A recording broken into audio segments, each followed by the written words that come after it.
Synplant 2 has kind of been getting a lot of preview buzz as of late, and some people have been saying that this synth is quite revolutionary. Now, I am going to not necessarily try to figure that out, but more so explore this synth with you so that way you can make an informed decision on your own. But I will say that I did reach out to them and I was like, hey, would you mind sending me a copy so I can review this because it seems interesting? And they gladly sent me a copy, so thank you to Sonic Charge. So within this, I am going to kind of give you just a brief synopsis about how this interesting plugin works, and then I'm going to show you some better use cases of how I've made this out to be. But I do want to talk about this whole idea behind AI revolutionary things and whatnot as a whole. So if you haven't hit the subscribe button yet, I would love you so much if you did that. But let's go ahead and talk about the main component of this, which is the built-in AI, what do they call it, Geno patch. Now, the thing with this is that you will get some interesting sounds, and if you are not a person that does sound design, then you will be getting into some stuff that you've most likely never heard before. But if you think that you're going to throw a noisia bass in here and it's going to recreate it perfectly, I just don't think that the internal engines, including the oscillators and the effects that are built in with the distortion and filters and whatnot, have enough components in order to like perfectly recreate something like that. So if you were one of those people that is over here being like, sound design is over, my presets, like, I feel you, but you're okay, at least for now, until they update this again with more oscillators and whatnot. So really, this is not a very complicated synth. We've got some LFOs, 2 oscillators, you can do some FM, you've got some filters, some saturation, and then some artificial reverb. And I think that's pretty much it. Kind of like an EQ thing, some panning. Nothing too crazy within this, but this isn't really where you want to spend your time. The big thing with this is coming over to this guy and basically making these plants or this seed grow into different stuff. Now, it's a little bit confusing because you'll see that this is kind of broken down into these different like kind of components on this, and this is basically saying that this key range is going to play this patch or is going to play this or play this, and there's this little knob at the bottom that allows you to kind of be like, what am I doing? So you can copy this and paste it into different places. Let's say you really like one of these as well, and just makes a random sound. You can right click this and then go to plant chosen seed and start to make variations off of that. And that's really the big appeal off of what I believe the first Simplant was wanting to achieve. And I think that it's neat because I talk about this all the time, and I'm sorry that this is so small. I suppose I could kind of zoom in a bit, but I really like synthesizers and software that challenges you to think in a more creative sense of like not so like mathematical, musical, turning knobs, whatever, right? This is a really cool boutique type synth that you can just be like, all right, well, what does this sound do? All right, that's kind of cool. Let's go ahead and, make a variation. All right, well, let's do it again. New random seed. Like, I have no idea what this is doing. I'm just clicking on stuff, and it's making stuff that is more interactive as a means of exploration, as opposed to, okay, how do I modify this square wave into something, with these FMs and perfect frequency range of filters and whatnot. And so I appreciate that because sometimes I just want to play with sound. I don't want to sit here and like have to learn everything that there is to know about sound design. So from that standpoint, you can also modify all of these with a mod wheel. I don't have anything that uses a mod wheel, so there's that, but this kind of changes the volume of it. And then you can also drag these parameters around in which to change the timbre or the sound of said seed.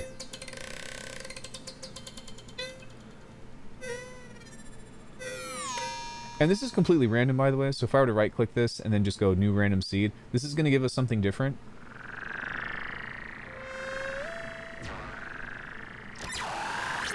And then we can just find something else in order to, play off of this. So we can grow new random branch.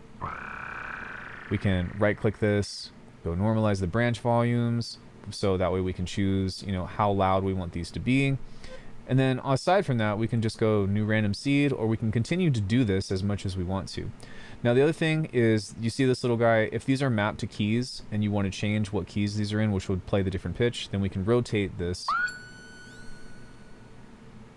say to like here, and now you can pitch this. So it's a little bit backwards of how this works, but like, don't think that you are confined to only playing these tones or this specific timbre based off of these keys.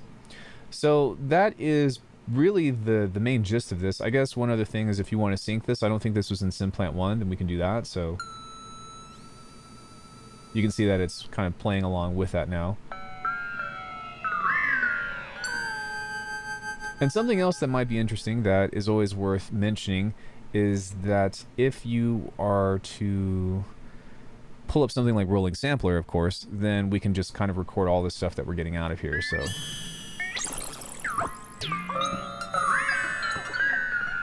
and then I could just do this. And so that might actually be more beneficial to you as opposed to actually trying to make a specific patch. Now, the downfall of this is that, like, while I said all those wonderful things about you being able to, you know, just kind of sit there and play, you don't always know what you're doing, and that's where you would get into something like this, to where you can modify the sound on an individual case based off of this DNA. And what's really cool is that you can actually modify these parameters via the DNA like this, and if you just kind of want to do that at random, kind of like so, then it's really nice because it provides that interactivity like I was talking about, of just kind of like working with this and being like, oh, that's kind of cool. And like, notice how this spins whenever we move this stuff, which is kind of sick. Or if you want to be more traditional, then we can just be like, okay, this is a crazy square wave, so let's make that a little bit softer. Let's maybe see what happens if we add some noise to it, but just a little bit. We can modify it, and I'm kind of just watching the waveform to see what happens over time with this. Maybe make it a little bit less syncy. Maybe add some FM, something of the sort. FM mix, oscillator mix. Maybe pull back on the noise. We can form this over, and you know what I mean? Like, if we want to be methodical with this, we absolutely can do that. But I don't really find it to be super necessary when it comes into a synthesizer like this.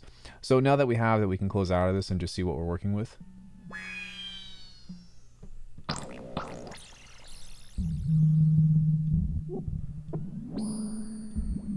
And obviously, like, these sounds are fine. They're great for effects or creating things that, you know, I normally wouldn't try to do on purpose, but that's kind of the whole point of this. So in my opinion, where the real magic is, or lack of magic, go figure, is what we have with this Geno patch. And just saying from personal experience that if you throw some vocals in here, I think that's where you're really going to get the biggest kinds of surprises. But if I were to come into this and throw, say, like some neuro basses or something in here, maybe we can find some short ones. You know, anything like that, it's going to struggle with. But just for the sake of not telling you and rather showing you, let's go ahead and throw something like that in here, and we'll talk more about what to do once you have a sample. Now, I will say that with regards to samples like this, we want this one.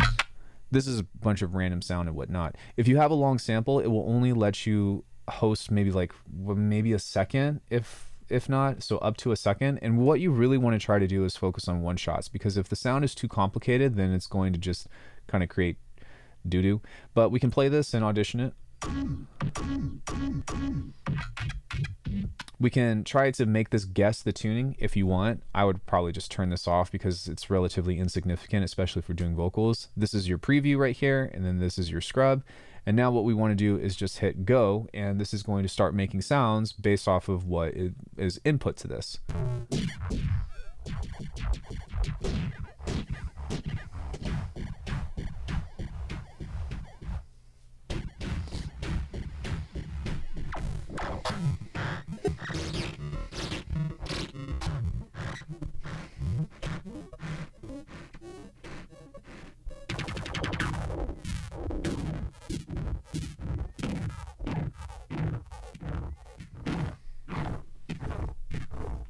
I think this will keep on going up until infinity and just keep creating these different variations and whatnot. But as you can tell, the kind of sounds that we're getting off of this, while they are interesting, do not sound very familiar towards the stuff that we were getting in the first place. So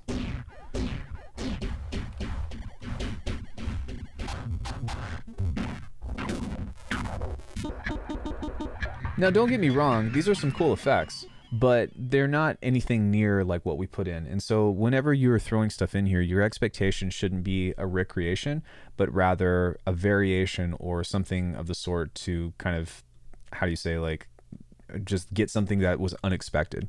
Even with drums, I think that you can get some interesting timbres, but I wouldn't say that this is going to like give you some really good transients. So if we were to take a snare or something, You know, that's got a pretty decent sound. So let's go ahead and run this and see what kind of stuff we get.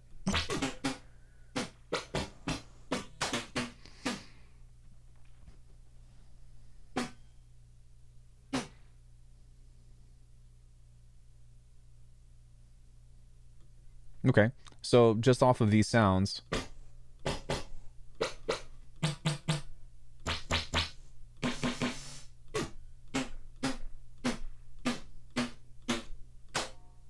that one's actually kind of cool. But for the most part, you can hear that this isn't really all that great at creating, again, complex tones.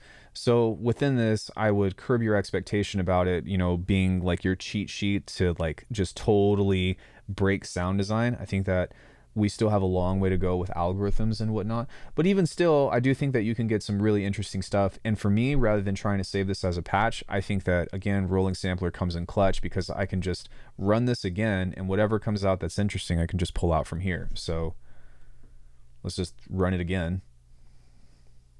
Actually, what I'll do is I'll trash this and then we'll run it one more time.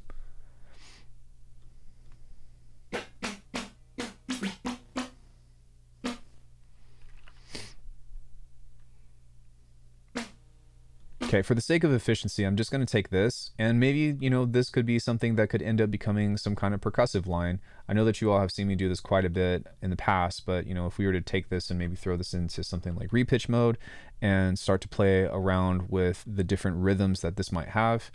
So maybe something like this. You know, even this could be something in particular. So if we were to just loop that.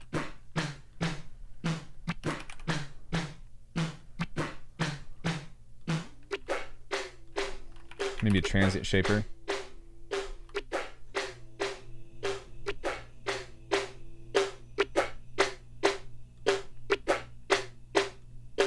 Then maybe we can create some cool percussion out of that or something that, you know, could start our next beat or something. Now, like I said before, I do think that where this really shines well with creating the most interesting sounds is with vocals. So what I'm going to do is just create, you know, maybe say something silly, and then we'll toss this in here and I'll show you what that might sound like. Alckemy's channel is amazing. So I think we got that somewhere here. Maybe not. So let's try that one more time. Alckemy's channel is amazing. All right, so we got a couple of different things on this, and we can kind of just toss this in here. Alckemy's channel. Jesus Christ. Okay, so let's go ahead and toss that in there. And now what we can do is let this create different voices or different things of this to see what happens.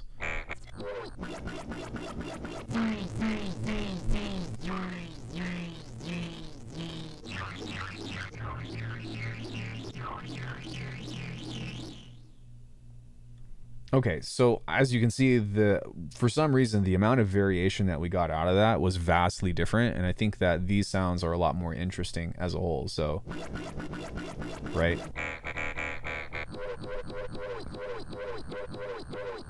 That's really cool. So if we were to choose something, then we can actually pull back on this and start to create a new seed from this, so, right? Well, I just messed that up. Oh, thank goodness we have the undo, but now we can start to use this to create these different variations from this. That's kind of cool.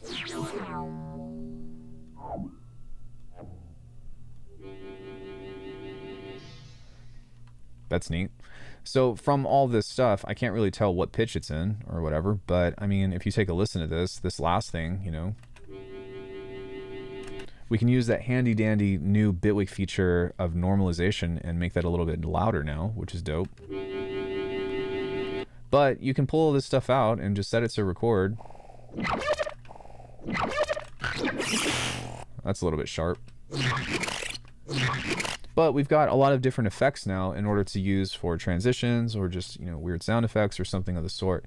So is this the next thing that is going to like totally change your life?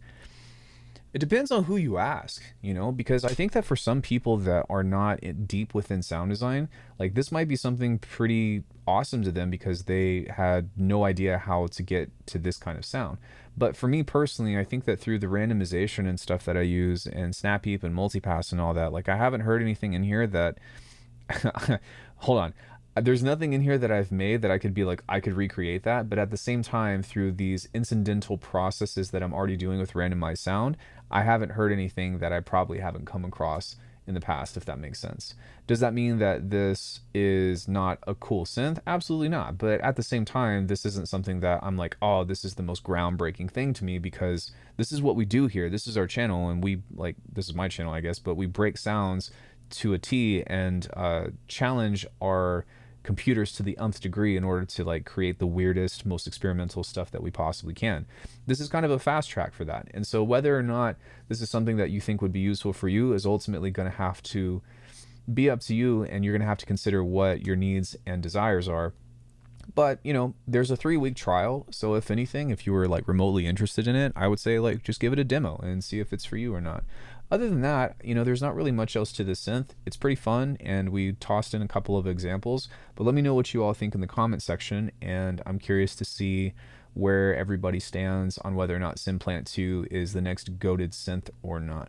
So anyways, thank you all so much for subscribing. I really appreciate it. Go check out my latest Bitwig update if you want more info on just cool synths and plugins, and check out alckemy.com if you want to support the channel or consider becoming a member. Thanks everybody. I'll see you in the next one.